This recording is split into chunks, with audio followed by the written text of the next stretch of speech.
جب سورج لپیٹ لیا جائے گا اور جب تارے بے نور ہو جائیں گے اور جب پہاڑ چلائے جائیں گے اور جب بیاہنے والی اونٹنیاں یوں ہی چھوڑ دی جائیں گی اور جب وحشی جانور جمع کیے جائیں گے اور جب سمندر آگ ہو جائیں گے اور جب روحیں جسموں سے ملا دی جائیں گی اور جب اس بچی سے جو زندہ دفنا دی گئی ہو پوچھا جائے گا کہ وہ کس گناہ کے سبب قتل کر دی گئی اور جب اعمال کے دفتر کھولے جائیں گے اور جب آسمان کی کھال کھینچ لی جائے گی اور جب دوزخ کی آگ بھڑکائی جائے گی اور جب بہشت قریب لائی جائے گی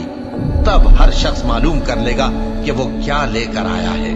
پس میں ان ستاروں کی قسم کھاتا ہوں جو پیچھے ہٹ جاتی ہیں اور جو سیر کرتے اور غائب ہو جاتی ہیں، اور رات کی قسم جب وہ پھیلنے لگتی ہے، اور صبح کی قسم جب وہ نمودار ہوتی ہے، کہ بے شک یہ قرآن اس فرشتہ عالی مقام کا سنایا ہوا پیغام ہے جو صاحب قوت ہے، مالک عرش کے ہاں اونچے درجے والا ہے، سردار ہے، ساتھ ہی امانت دار ہے۔